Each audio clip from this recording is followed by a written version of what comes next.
Stephen says, worried about my future. Who isn't, Stephen? Join the club. And this is having to meet someone.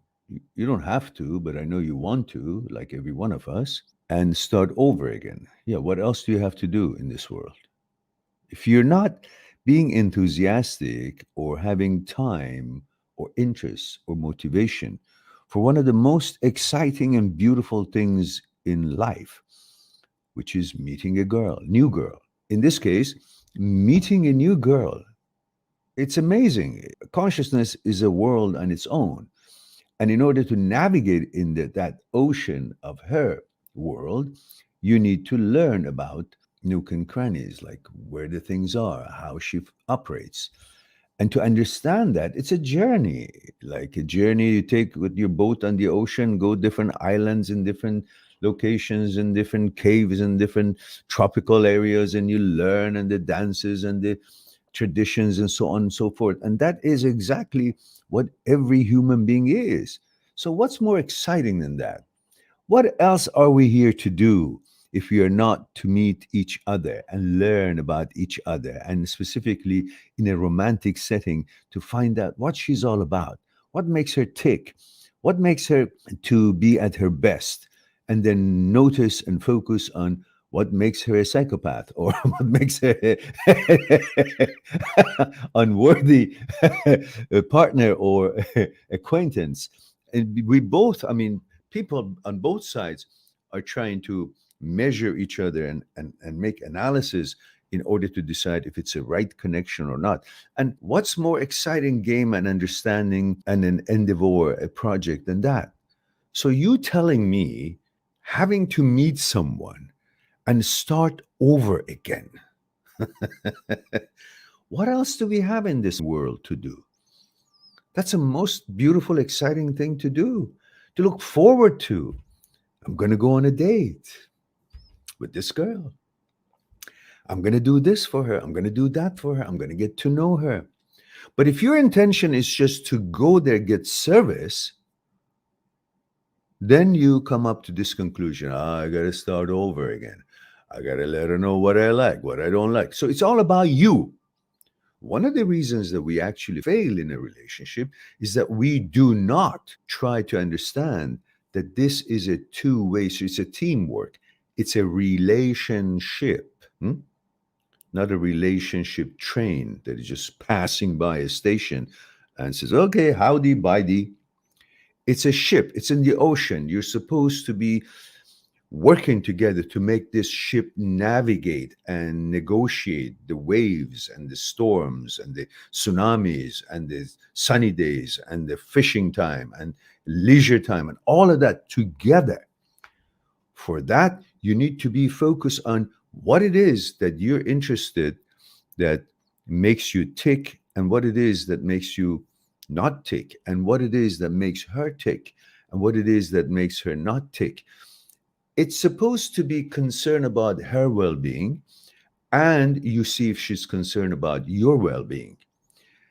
If both are concerned about each other's psychological security, safety, feeling secure, and providing services and being unselfish and providing comfortable surroundings for each other, attending to each other.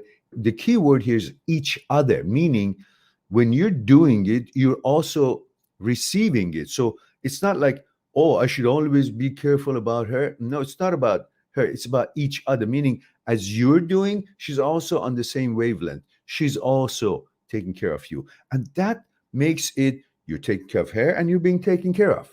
She's taking care of you and she's being taken care of because you're both doing it. So that's a beautiful way of spending a day.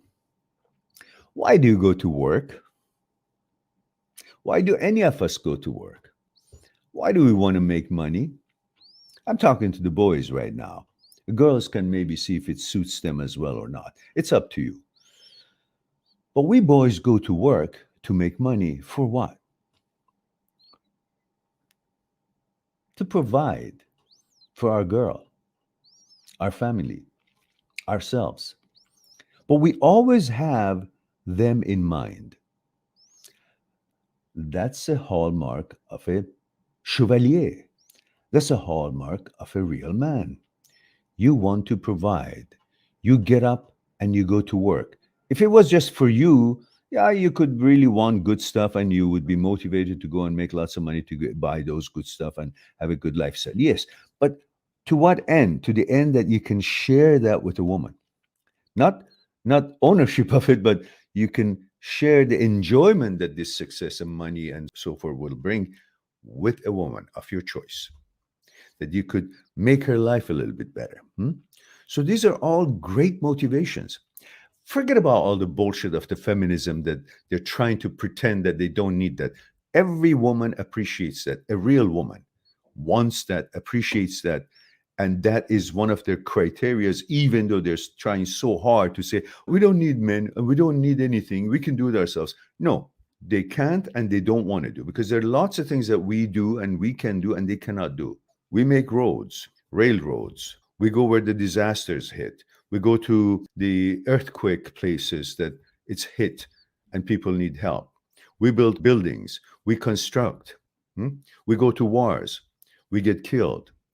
There are lots of things that we do that women can't do or do not do or do not want to do. So, this whole bullshit of feminism, they can keep it. And those feminists with that connotation, I mean, if feminism, the connotation is a normal connotation, such as equal pay, equal opportunity, equal rights, sovereignty of your body, and all the good things that we are all entitled for, I'm all for it. I support 100% every woman to achieve anything they set their mind to. Not a problem. But if feminism has the connotation of I hate men and I'm better than them, I'm competing with them, well, that kind of woman has no place in my life or in most real men's life. We don't want someone who thinks that way. We want a woman who can do things that we cannot do. The love, the center of family, the motivation, why we do, why we live, all of that is big part for women. And if they can't appreciate that, they're the ones who I want to have nothing to do with because they're not life makers. They're just angry and competition and feeling inadequate. That femininity, that womanhood, that nurturing, that's what the world needs. And that's what the world has been based upon. If you want to take that away from us, well, then thank you, but no thank you. We'll still love the women who are proud, want to be woman, love to be woman, and feminine, and appreciate their man. So, what you're here talking about is really lack of focus on the importance of the opportunity that you have and the pleasure that you receive from actually meeting someone new. But instead of meeting someone new, you want someone being packaged ready for you so you don't have to introduce yourself to her. You don't have to go through all the experiences that makes everything so amazing and beautiful and exciting. Not to know on the journey to know about her. And then you decide if it's the right choice or not. So that should be your focus, not this idea that, oh, it's not ready. Well, you want to eat a good food, good meal. You buy the ingredients, but you got to cook them. You got to put them together, fuse them together, give it time and all that, and right spices, right mixture, right time on the stove, and all that. It takes time. You can't say, well, I want the food, but I don't want to make it. That's exactly what you're saying. I want the relationship, I want that woman, but I don't want to go through actually introducing myself and getting to know her and putting it together and see if we are compatible or not. Well, then you won't get what you're looking for, which is the exact thing that you want, but you're not willing to put the time and effort in it. You just want it to be ready. Well, that makes it McDonald's. And how many how many fast foods are really nutritious and good for you? So the kind of woman you're looking for is not a relationship woman. Hmm? Is that what you want? I don't think so.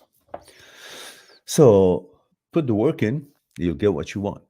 You don't want to put the work in, well, it's not going to happen. Just going to be sitting around and wishing for it. All right.